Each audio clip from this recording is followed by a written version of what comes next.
In a shocking turn of events, the worldwide climate change conference in oil-rich Dubai might fail. In fact, it almost certainly will fail. Al Gore, as you can see, is despondent. COP28, he tweeted, is now on the verge of complete failure. The world desperately needs to phase out fossil fuels as quickly as possible, but this obsequious draft, meaning a draft agreement coming out of COP28, reads as if OPEC dictated it word for word. Even President Biden skipped COP28 in Dubai. After progressives threw a fit, he sent Kamala Harris. Maybe that was really the sign that failure was ahead.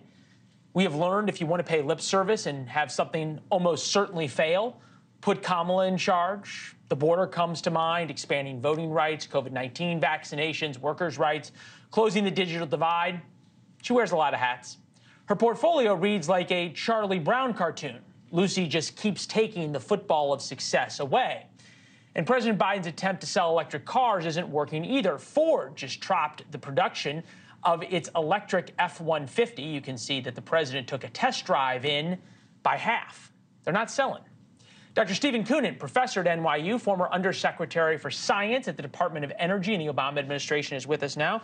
It's good to see you, sir. I'm still trying to figure out who thought having a climate change conference, if you wanted it to succeed in Dubai, was a good idea. Well, you know, it was doomed to failure independent of where it was. There are fundamental trends that just make it impossible to do what they're trying to do. All right, so with the agreement and what people are mad about, draft release Monday suggested countries could opt out or could opt in to cut emissions, failed to call for a phase out of fossil fuels. One suggestion, reducing both consumption and production of fossil fuels is just, orderly, and equitable manner so as to achieve net zero by on or before 2050. I guess this is my question here. The same progressive group that is so interested in equity is also so interested in eliminating fossil fuels. But if you think about the people who can benefit from fossil fuels the most, and cheap fossil fuels, it's poor Americans and poor people around the world. And the people who hurt the most by making them buy electric cars is poor people. So how do those two conflicting interests get resolved? No, they don't, and that's why the conference is a failure. There are 6.5 billion people in the world who don't have enough energy, and fossil fuels are the best way to get them that energy, and they're going to do it no matter what the developed world tells them to do. Okay, so I think you've laid this out, which is, I'm reading once again on the teleprompter, it says, you know, Undersecretary for Science at the Department of Energy in the Obama administration. You must be sort of a heretic within the climate change group, not because what you talk about climate change, but how you talk about us needing to solve it, right? Well, you know, I'm a scientist, and I can look at the data and look at trends and draw logical conclusions. And I don't think anybody will dispute what I say about the difficulty of changing the energy system. Okay, so help us understand where the trend is going, and especially in terms of these things we're spending tens of billions of dollars on, like electric cars, like charging stations, and the like here in the United States. Well, you know, it's really hard to change energy because it has to be reliable.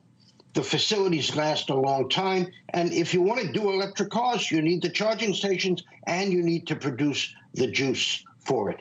Getting all those things to change at once is really difficult. If we tried to do it over a century, we could certainly do it. But to try to do it over 20 years, it's so disruptive, so expensive, and will cause political backlash. You make the point that the climate change conference is COP28, which is supposed to be the way of the future and how to save the planet, was doomed to failure from the beginning. Are you getting a sense among progressives, and certainly among sort of the scientists who are intellectually honest about that rather than the green utopia types, that this all might be backfiring? Yes, I think there is that sense in the air. The realities of trying to do this transition at the pace and scale that the progressives would like are coming through. And you see the government start to back up on their goals. Suddenly nuclear power is something that you're allowed to talk about. One can go on, but you know, there's certain things you just can't deny about physics, economics, technology. The laws of physics cannot be repealed, nor the laws of economics. I think Warren Buffett said something about the laws of economics. Yeah. Dr. Koonin, it's good to have you.